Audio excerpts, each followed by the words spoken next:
Bonjour. Je vais parler MOOC essentiellement, mais je vais aussi parler un petit peu de numérique et recherche, parce que historiquement, le numérique a impacté le métier d'enseignant-chercheur, d'abord sur les questions d'activité de recherche. Et beaucoup du débat actuel sur les MOOC et l'enseignement est une filiation du débat qu'on a depuis relativement longtemps sur les questions de recherche. Dans un premier temps, je vais vous parler, on va aborder les questions de recherche et de sciences ouvertes. Ensuite, parler d'open education et d'apprentissage en ligne. Vous m'excuserez, j'utiliserai beaucoup d'anglicismes. Et enfin, sur la question de l'intégration du numérique en formation initiale. Alors, dans aucun cas, je ne vous présenterai pas de résultats issus des travaux qu'on fait en thèse ou au laboratoire, mais c'est plus des questions les débats qui sont en cours actuellement, et j'essaierai de laisser autant de temps que possible à la fin pour en parler. Donc d'abord, le numérique et recherche et sciences ouvertes. Alors, les trois piliers de la science ouverte ou de l'open science, vous le savez sans doute, ce sont l'open access, c'est-à-dire le fait qu'on puisse librement, sans avoir à payer, pouvoir lire les productions scientifiques. L'open data, donc le libre accès aux données brutes. Donc vous connaissez peut-être le site du gouvernement datagouv.fr où vous aurez un certain nombre de données issues des administrations publiques notamment, et la mission Etalab, dont l'objet est aussi de valoriser ces données. Et enfin, évidemment, l'open process, c'est-à-dire le libre usage de ces publications et de ces données. Alors, j'ai mis rapidement les différents trajets pour une publication scientifique que vous connaissez sans doute tous. Le circuit classique, c'est-à-dire que le chercheur et l'institution produit 95% de la valeur ajoutée. Après, on a un éditeur, je suis désolé s'il y a des éditeurs dans la salle, qui va faire le travail d'intermédiation avec des reviewers, éventuellement faire un peu de proofreading, une mise en forme, et très souvent donner un accès payant. C'est-à-dire que pour, disons, un investissement correspondant peut-être à moins de 5% de la valeur d'un papier, il y a une partie plus que significative des revenus issus de ce papier. Donc il y a eu un certain nombre, ça fait des décennies, des années pour ne pas dire des décennies que c'est un débat, c'est pourquoi est-ce que en fait, on paye deux fois nos articles scientifiques, c'est-à-dire une première fois pour les écrire et une deuxième fois pour pouvoir y avoir accès.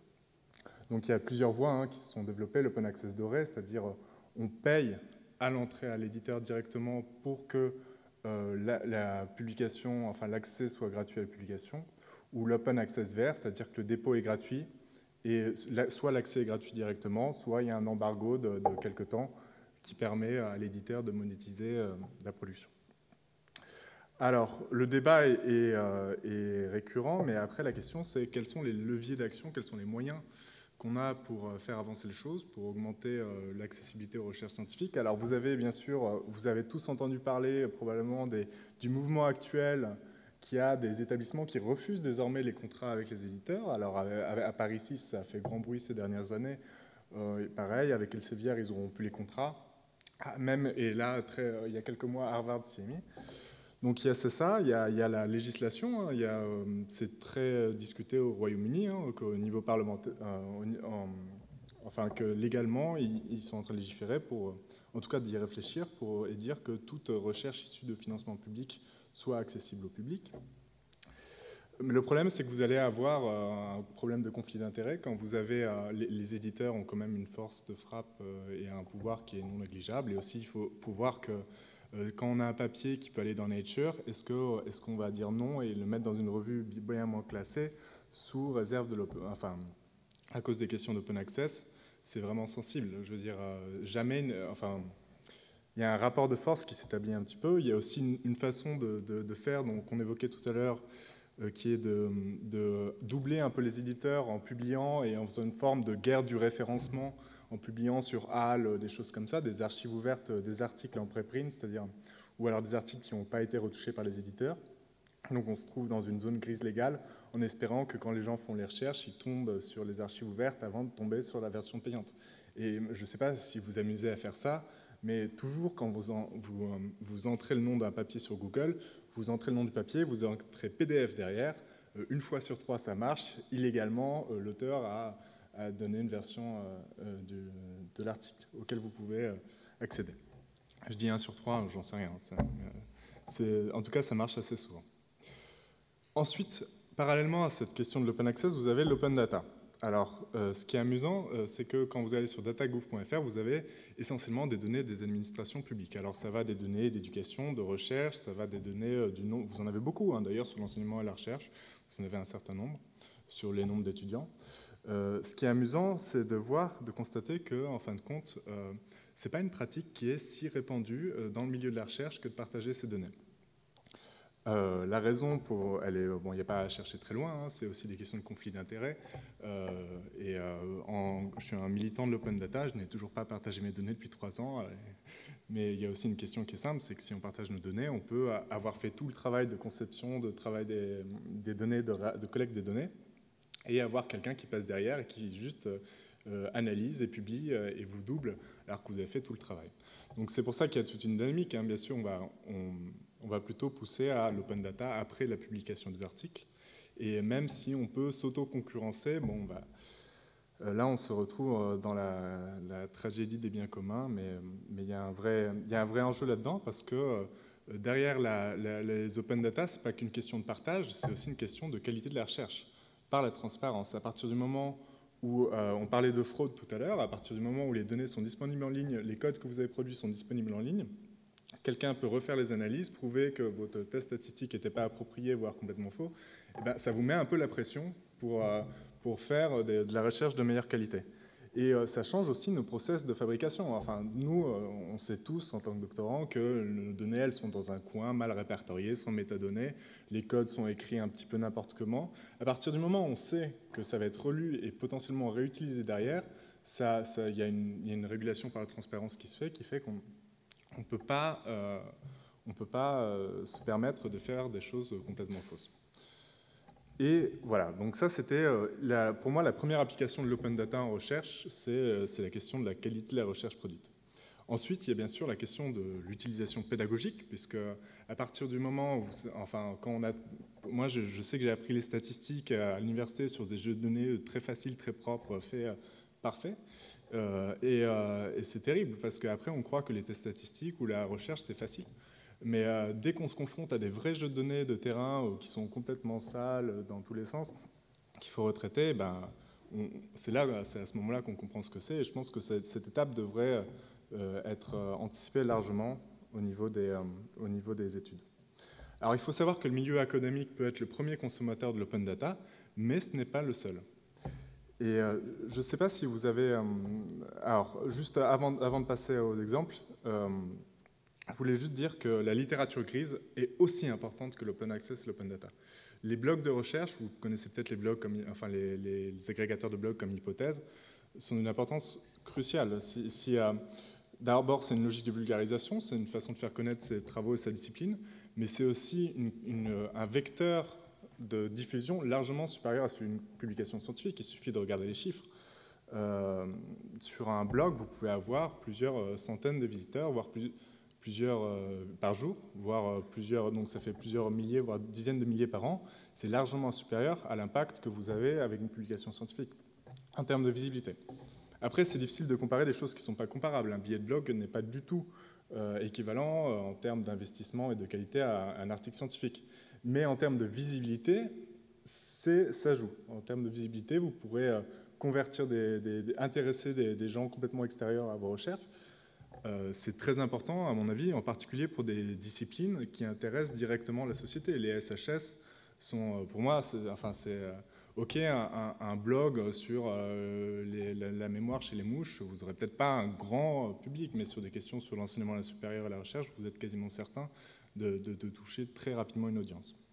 Et bien sûr, après, il y a les questions d'identité numérique. Ça peut vraiment jouer pour vous. Donc, toute cette question de open data, open access, littérature grise, ça intéresse aussi un public qui peut être tout à fait surprenant. Est-ce que vous connaissez Jack Andraka? Je ne sais pas si vous en avez entendu parler. C'est un collégien de 15 ans qui, son oncle est décédé d'un cancer du pancréas. Et il a décidé, après ça, de se lancer là-dedans. Il avait 15 ans, il a mis au point, sur la base des publications qu'il avait à disposition, un test qui est devenu un test de référence. et qui est maintenant en cours de développement. Alors ça, c'est plutôt ce cas des petits génies qu'on appelle les Tony Stark. Aux États-Unis, ça va peut-être être la marge, mais beaucoup plus près et beaucoup plus prégnant, vous avez des communautés qui se mettent en place actuellement en dehors du monde académique et dans lequel de la recherche, ou en tout cas des applications de la recherche se basant sur l'open access et sur l'open data sont en train de se mettre en place. Alors je ne sais pas si vous connaissez la Paillasse, mais si ce n'est pas le cas, vous devriez. C'est un laboratoire, c'est le plus grand biohackerspace européen qui est ici dans le cœur de Paris, qui s'est développé depuis l'année dernière et qui a été dans un vieux garage illégalement installé de Vitry il y a encore quelques années, et qui est maintenant subventionné par la mairie de Paris, par Paris Région. Et au sein de ce laboratoire, qui est donc pas loin du CNAM, donc à quelques arrêts de métro d'ici, vous avez différents laboratoires qui sont en train de se mettre en place, qui mêlent à la fois des gens issus du monde de la recherche et des gens, de simples citoyens qui se sont formés en ligne. Et on a des collaborations complètement hétéroclites avec des gens des imprimantes 3D qui vont faire, j'en ai vu l'autre jour à la Paillasse, ils formaient des robots avec des pièces détachées, donc imprimées en imprimante 3D, et avec des codes et des boucles d'algorithmes qui étaient faites en partie par eux, en partie par des universités en Russie, en partie par des universités en Australie. On avait une communauté open source mêlant à la fois des chercheurs, des citoyens, des designers, et qui allaient créer des objets complètement hallucinants. Donc voilà, ça c'était pour la partie open data, open access et un peu open innovation. Maintenant, j'aimerais parler un petit peu de l'open education, qui est un sujet plus récent dans les médias, même si ça fait aussi un certain temps qu'il est en train de se développer concrètement. Donc l'open education, on va dire que c'est essentiellement hors d'un contexte institutionnel, l'acception, et c'est essentiellement associé à l'apprentissage sur Internet. Alors, un des exemples les plus connus, mais très loin d'être le seul, c'est les MOOC, bien sûr. Alors, on dit FLO pour formation en ligne ouverte à tous, si on veut le faire en bon français. Donc, l'essor en 2012, vous avez déjà plusieurs milliers de cours disponibles. Un cours s'apparentant plus ou moins à un cours universitaire entre, on va dire, 5 et 20 heures, voire 40 heures pour les plus gros. Et les leaders mondiaux, Coursera, c'est le leader américain de loin. En France, vous avez France Université Numérique. Je vous ai mis cette image pour vous montrer, ça c'est un cours d'électronique. Vous voyez d'où les gens se connectent pour un cours d'électronique du MIT. C'est un des plus célèbres. C'est un événement mondial, alors que vous avez normalement c'est dans un fil localisé. Ça me faisait penser tout à l'heure la discussion en économie sur bien commun, externalité locale et là externalité globale. C'est exactement ça qui est en train de se passer. C'est une transition d'un modèle vers l'autre dans le cas des MOOC. Si vous allez sur des plateformes comme EDX, qui est un des concurrents de Coursera, qui a été fondé par Harvard, le MIT, et dans lequel vous retrouverez la Sorbonne désormais, vous avez comme ça des cours qui vont de la programmation de robots volants au big data, en passant par la poésie, la sociologie, vous avez absolument de tout. Alors il faut bien voir qu'en tant qu'académique, on a beau concevoir ça comme des cours structurés, des formations avec un début, une fin, un programme, une certification. C'est pas parce que nous, en tant que concepteurs, on le voit comme ça, que l'usager final va le voir comme ça. Et c'est pour ça que c'est très important de faire une recherche sur les usages finaux. C'est donc un petit peu ça qu'on fait au laboratoire. Je ne vais pas vous présenter nos résultats parce qu'ils sont encore en cours de construction, mais je vous présente rapidement les résultats d'un rapport du MIT et de Harvard sur 2 années de MOOC. Donc là, il a été publié il y a quelques semaines. Là, vous voyez que sur 1 500 000 inscrits qui sont inscrits au MOOC de Harvard ou de MIT, ce qui est considérable, vous n'aurez au final que peut-être 110 000, donc un peu moins de 10% des gens qui vont obtenir le certificat. Donc on parle de taux d'attrition, on a beaucoup parlé de l'abandon autour des MOOC et comme quoi ce n'était pas un modèle pertinent, mais en fait c'est que on regarde ça avec les lunettes de la formation, l'éducation formelle, où en fait le taux de réussite est un indicateur de succès, alors qu'en fait les indicateurs de succès ne sont pas du tout les indicateurs de succès de la formation initiale ne sont pas du tout pertinents pour décrire des usages d'Internet. Vous voyez par exemple qu'il y a ce qu'on appelle les explorers, c'est-à-dire des gens qui vont naviguer au sein de plus de la moitié des ressources disponibles dans le MOOC sans obtenir la certification, donc qui vont être un petit peu comme vous, hein, l'équivalent numérique des auditeurs libres qui venaient là. C'est pas parce que vous m'écoutez qu'à la fin je vous fais un contrôle et que vous venez pas pour avoir une note à la fin de la conférence. C'est exactement pareil dans un MOOC. Vous avez toute une population qui vient juste pour avoir accès aux vidéos et non pas pour être noté à la fin et obtenir un certificat. Donc il faut faire très attention à bien segmenter les usages et les intentions avant de vouloir définir le succès de manière quantifiée. Quelle est la différence entre participants et explorers? Alors, participants, c'est tous les inscrits, tout le monde confondu. Et explorers, c'est ceux qui ont, au sein de ces participants, c'est ceux qui ont visité plus de la moitié des ressources présentes dans le MOOC. Donc là, c'est une classification très simple. Et justement, nous, notre travail, c'est de faire des classifications beaucoup plus poussées, en fait, de ces différents usages. Et vous voyez en fin de compte que pour des petits établissements, MIT, quand même 60 000 certificats délivrés, rien qu'en se basant là-dessus, 60 000 certificats délivrés, ils ont peut-être, je ne sais pas, quelques milliers d'étudiants sur place qui font chacun peut-être une vingtaine, trentaine de cours par an. Vous voyez que si on prenait comme indicateur la consommation de conférences, vous avez à peu près une activité en ligne équivalente à l'activité on-campus, voire un petit peu supérieur en fait en ligne, si on cumule différents MIT OpenCourseWare, etc. Donc c'est absolument pas négligeable, mais c'est un cas plutôt exceptionnel. La plupart du temps, quand on se lance dans un MOOC, vous avez plutôt une activité en ligne équivalente à quelques jours de formation d'une cinquantaine de personnes. Alors il faut faire attention à ne pas confondre les MOOC avec les ressources éducatives libres, donc REL, on dit OER pour Open Educational Resources en anglais, qui sont des ressources disponibles en ligne et accessibles, mais qui n'ont pas nécessairement, il n'y a pas de certification, il n'y a pas réellement d'interaction. On parle d'OpenCourseWare, c'est un cas particulier des ressources éducatives libres, qui est celui où la ressource est issue d'un cours en présentiel dont on diffuse les contenus en ligne. Les REL, ça va beaucoup plus loin. En fait, les REL, ça peut être des sites de tutoriels, des polycopiés, des wikis, des blogs. Ça peut aller beaucoup plus loin que simplement des contenus de cours. Alors, en France, les producteurs principaux de ressources éducatives libres, c'est piloté par le ministère, hein, c'est l'Université numérique thématique, il y a un organisme qui gère ça au ministère. Après, on peut dire que le Collège de France aussi, hein, là, on est en train de produire en ce moment même une ressource éducative libre. La vidéo est tournée et il y aura sûrement des internautes qui iront voir. Et dans le monde, on va dire que le MIT OpenCourseWare a commencé vers 2001 et c'est un des leaders. Il a été à la tête de l'OpenCourseWare Consortium qui est toujours vivant et qui travaille à la diffusion des OpenCourseWare à l'échelle mondiale. Donc voilà, il faut bien faire la distinction entre MOOC et ressources éducatives libres, d'autant que en fait, la notion de licence libre est au cœur de la définition de ressources éducatives libres.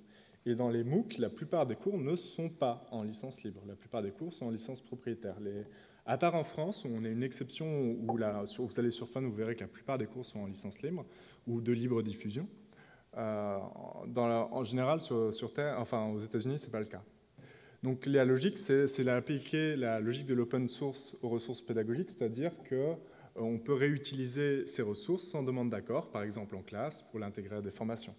Et donc, il y a différents types de niveaux de licence, c'est-à-dire qu'il y a 4 grands critères. Est-ce qu'on autorise ou pas les utilisations commerciales? Est-ce qu'on autorise ou pas les modifications de l'œuvre initiale? Le changement de licence? Et bien sûr, l'attribution, c'est toujours dire d'où ça vient. Et avec ces 4 critères, vous avez 6 licences possibles. Et donc, un des débats aussi qui est en cours, c'est dans quelle mesure des ressources financées par l'État, les ressources pédagogiques financées par l'État, doivent être ou non en licence Creative Commons. Alors je pense que c'est exactement le même débat vis-à-vis des productions de recherche, mais appliqué aux questions des ressources pédagogiques produites par les enseignants. Donc c'est une question très complexe et c'est intéressant de voir que chaque discipline a sa propre logique par rapport à ça. Mais bon, je vais pas approfondir, mais juste aussi la question, c'est jusqu'où partager.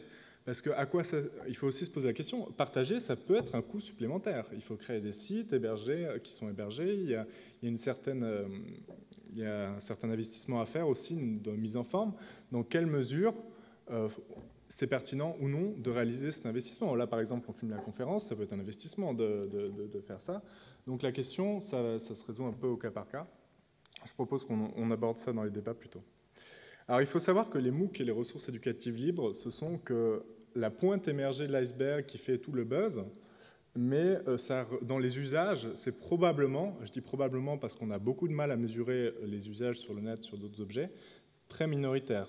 Par exemple, les forums de questions-réponses comme Stack Overflow, qui sont très utilisés pour la programmation, la statistique, des choses comme ça, ce ne sont pas quelques dizaines de milliers de personnes qui l'utilisent, comme on a pu voir là sur les MOOC du MIT Harvard. Ce sont des millions, voire peut-être des dizaines de millions de personnes par jour. Ensuite, vous avez beaucoup de sites de cours, d'applications mobiles. Il y a des technologies éducatives, on appelle les ZTech, des applications mobiles donc, qui se développent très rapidement. Et vous avez des sites commerciaux comme Boozoo, Codecademy, Lynda, qui sont en train de se développer et qui commencent à représenter des poids lourds. Je ne sais pas si vous êtes au courant, mais lynda.com, qui est donc Boozoo, c'est les langues, Codecademy, c'est plus la programmation, Lynda, c'est plus généraliste sur des compétences très techniques de logiciels, vient d'être acheté par LinkedIn pour 1,5 milliard. Donc c'est pas du tout des épiphénomènes, cette question de l'apprentissage en ligne. Mais pour le moment, en fait, ça reste essentiellement dominé, si on en croit les statistiques et les évolutions actuelles, par des acteurs privés, et pas nécessairement sur des cours académiques. Alors, à mon sens, le problème, c'est que donc là, au labo, on fait pas mal de recherches pour avoir sur les traces, les logs issus des plateformes, pour pouvoir observer précisément ce qui s'y passe. La question, c'est après, avec quel cadre on analyse les données. Alors, celui que j'ai choisi, c'est plutôt celui de la sociologie de l'auto-formation, qui est en essor depuis 50 ans. Parce qu'en fait, on a dans les années 70 un développement de tout ce qui est la pédagogie des adultes. Hein. Vous connaissez peut-être le mot andragogie, donc qui a été vraiment mis en avant par Malcolm Knowles, donc c'est ce monsieur, et tout un travail sur les projets d'apprentissage des adultes de Alan Toff, et qui a été une recherche séminale qui a, pour la première fois, mis en évidence que la plupart de l'apprentissage à l'âge adulte ne se fait pas via des cours organisés de manière formelle, via des cours du soir. Que les apprentissages informels, bon, je ne vais pas entrer dans la définition de formel, sinon on est encore là demain, dominent largement en fait, le paysage de l'apprentissage adulte. Et là, par exemple, là, on est dans une situation d'apprentissage informel. Et en fait, avec le développement d'Internet et la mise à disposition de plus en plus de ressources, on est dans une évolution du volume et de la nature de ces apprentissages. Alors, du coup, voilà, on a un écosystème qui est en train de se développer, qui, pour le moment, a essentiellement bénéficié à des apprentissages informels d'adultes. La question, c'est quel lien on fait entre cet écosystème numérique qui est pour le moment relativement indépendant, en fait, de l'université et du monde académique, et comment on l'intègre dans la formation initiale. Alors, bon, d'abord, la question, c'est comment intégrer, et avant de répondre à cette question, c'est quels sont les objectifs, et quels sont les objectifs de la formation initiale. Alors, quelques enjeux, entre autres, bien sûr, c'est une vision personnelle, hein, chacun a sa vision des objectifs de ce que devrait être la formation initiale. Pour moi, les principaux points qui font consensus ou qui font le moins débat, ça va être les questions de décloisonnement disciplinaire, d'individualisation des parcours et capacité à se former. Pourquoi décloisonnement disciplinaire? Parce que, tout simplement, si on part du principe que c'est une chose bonne en soi, le fait d'intégrer des cours, des MOOC, d'autres dans les cursus, ce n'est pas vraiment un problème dans la mesure où il n'y a pas tellement l'enjeu de validation des acquis. Quand on est en décloisonnement disciplinaire, on n'est pas toujours dans une logique de diplôme. Dans notre établissement à l'ENS Cachan, on réfléchit beaucoup à faire ça, à intégrer des MOOC. Ensuite, l'individualisation des parcours et la capacité à se former, je propose qu'on laisse ça pour le débat. Mais l'idée, c'est de dire qu'un des objectifs de l'université de la formation initiale, c'est d'avoir aussi des gens qui sont capables et volontaires pour se former tout au long de la vie. Si on arrive en fin de M2 ou en fin de formation doctorale et qu'on décide, ça y est, c'est fini, j'arrête d'apprendre et maintenant je produis, c'est qu'on a loupé quelque chose. Et en poussant les gens à utiliser cet écosystème numérique d'apprentissage, dont les MOOC, ça peut être une des voies, mais certainement pas la seule, pour pousser à s'auto-former tout au long de la vie. Alors, en termes de modalités d'intégration, il y a l'intégration directe d'un MOOC sans adaptation aucune, qui est une chose qu'on observe pas mal en ce moment dans les écoles doctorales.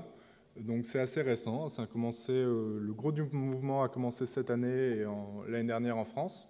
C'est de dire, bon, bah, on va intégrer tel MOOC de gestion de projet ou tel MOOC produit localement et vous obtenez le certificat. Pourquoi il n'y a pas beaucoup d'enjeux? Simplement parce que les formations en formation doctorale n'ont pas une visée de sélection ou quoi ou qu'est-ce. C'est vraiment dans une logique d'accompagnement de la thèse. Mais on a de plus en plus d'intégration directe à des niveaux master. Mais ce qui se fait plus souvent, c'est des intégrations partielles avec beaucoup de combinaisons possibles. La première, c'est une validation de la maîtrise des prérequis. Il y a beaucoup de formations où les étudiants arrivent, ils ne sont pas préparés ou ils ne maîtrisent pas assez le sujet. Du coup, on perd beaucoup de temps à les raccrocher. C'est de dire, vous arrivez avec votre certificat de MOOC en poche et on avance. Bon, grosso modo, ça correspond exactement à ce qu'on faisait avant en disant lisez tel livre avant de venir en cours et personne ne le faisait. La différence avec les MOOC, c'est que quand on demande le certificat, on impose, on peut vérifier que l'apprentissage a été fait. Deuxième, c'est la mutualisation des cours et les examens réalisés localement. Là, le centre Virchow-Villermé, je ne sais pas si vous connaissez, c'est entre Paris 5 et Berlin, ils ont commencé à produire des MOOC. Et le MOOC est commun à plusieurs universités, mais chacun, localement, organise un examen. Parce qu'une des défaillances des MOOC, c'est la validation d'acquis. C'est très difficile de valider les acquis pour un grand nombre de personnes. Les tests type quiz, ça limite assez rapidement. Du coup, la solution, c'est qu'on peut mutualiser les cours et organiser et concevoir localement les examens. Et après, vous avez la solution de la classe inversée. On va plus loin. Le PFL est devenu maître en la matière. Cette école, c'est un des principaux, pour ne pas dire le principal concepteur de MOOC en Europe, avec des dizaines, plus de 50 MOOC produits déjà, je crois. Et ils organisent des groupes localement qui vont travailler. Donc, ils vont faire les activités, ils vont suivre les vidéos chez eux et localement, ils vont se réunir pour aller travailler les activités. Donc ça, j'ai mis le PFL parce que c'est les plus connus pour ça en Europe, mais c'est en train de se faire un petit peu partout aux US aussi. Alors, quels sont les points de questionnement? Déjà, il y a une question de propriété intellectuelle. Si vous regardez dans les conditions d'utilisation de Coursera, vous verrez qu'il n'y a pas forcément la possibilité de faire ça. Donc il y a beaucoup d'intégration à la sauvage et illégale des MOOC dans les cursus partout sur Terre en ce moment. Mais bon, de toute façon, vu qu'on n'a pas les moyens de contrôler, ça se fait. Après, il y a le problème de la cohérence pédagogique et de la contextualisation. Alors, intégrer un cours sur la Révolution française en provenance de Harvard dans un cursus français, ça va être compliqué en termes de logique, puisqu'on n'a pas du tout les mêmes regards, en particulier pour des disciplines comme les SHS ou des choses comme ça. C'est peut-être moins problématique pour des cours technologiques, mais c'est un vrai problème pour les cours qui ne le sont pas. Et le problème, c'est est-ce qu'on ne s'achemine pas vers une forme de colonialisme numérique. Est-ce que vous connaissez... Enfin, les cours du MIT, maintenant, vous rajoutez X derrière et vous avez les cours de l'établissement de edX, le consortium. Donc MITx, c'est les cours du MIT, HarvardX, c'est les MOOC de Harvard. Quand on peut aller au-delà de certains problèmes, et notamment concernant la liberté pédagogique. Alors je ne sais pas, peut-être que vous avez entendu parler, quand edX avait négocié avec une université californienne, donc la San Jose State University, d'intégrer un MOOC de Michael Sandel, donc Harvard, dans les cursus, et ils imposaient, c'est-à-dire ils disaient aux enseignants, vos étudiants vont suivre ce cours et vous redevenez chargé de TD. Alors autant vous dire qu'à la SJSU, ils n'ont pas apprécié plus que ça, et qu'il y a eu une petite réaction médiatique avec des lettres ouvertes. Enfin, cette histoire a un petit peu fait le tour du monde. Donc pour moi, la question de l'intégration... L'intégration dans les cursus, ça doit être absolument accompagné d'une réflexion sur la liberté pédagogique. Il n'y a rien de choquant à intégrer dans des cursus de la même manière qu'on, dans un cours, on ne va pas seulement donner une liste bibliographique uniquement de ses écrits, on va aussi donner des références externes. C'est pareil c'est un peu la même logique de conseiller un MOOC ou conseiller un livre. La question, c'est qu'on ne peut pas avoir des contrats faits avec la direction de l'université qui vont dire « bon, on remplace votre cours ». Ensuite, il y a la question d'une forme de conquête qui est un petit peu plus, on va dire, plus subtile. C'est que c'est du soft power. À partir du moment où on a un cours du MIT qui est devenu la référence anglophone, ce cours il va être traduit en chinois, il va être traduit en arabe. Et là, là, vous voyez peut-être pas, mais là, c'est un cours de EdRack qui va être la principale plateforme pour l'arabe. Vous avez des petits cours avec le logo MITx, et en fait, qui ont été traduits en arabe. La même chose, là, je ne vous ai pas mis, mais c'est pareil pour la Chine, Shuetang X, donc leur plateforme de MOOC. Et vous avez comme ça des cours qui deviennent viraux et qui vont devenir des références interplanétaires. Alors, est-ce que c'est bien, est-ce que c'est mal? Je pense que ce n'est pas à moi d'en juger, mais je pense qu'en tout cas, il faut être au courant. Et ce vers quoi on s'achemine probablement, on parlait tout à l'heure de segmentation entre enseignement et recherche, mais même au sein de l'enseignement, on s'achemine probablement vers une segmentation croissante des tâches et probablement aussi la création de monopoles. Vous aurez des établissements qui vont dominer la scène sur la création des ressources pédagogiques, comme là on parlait du cours d'électronique avec MIT. Et la création de ressources pédagogiques pourrait être décorrélée de l'encadrement et de l'animation, qui pourrait être elle-même décorrélée de la validation des acquis.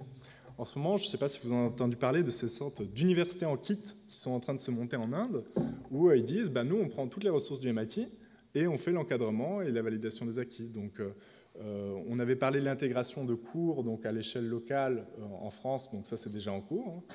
Et là, on parle d'universités entières qui se montent uniquement sur les ressources du MIT, d'Harvard, et ils ne font que l'encadrement. C'est aussi en train de se passer en Afrique, notamment.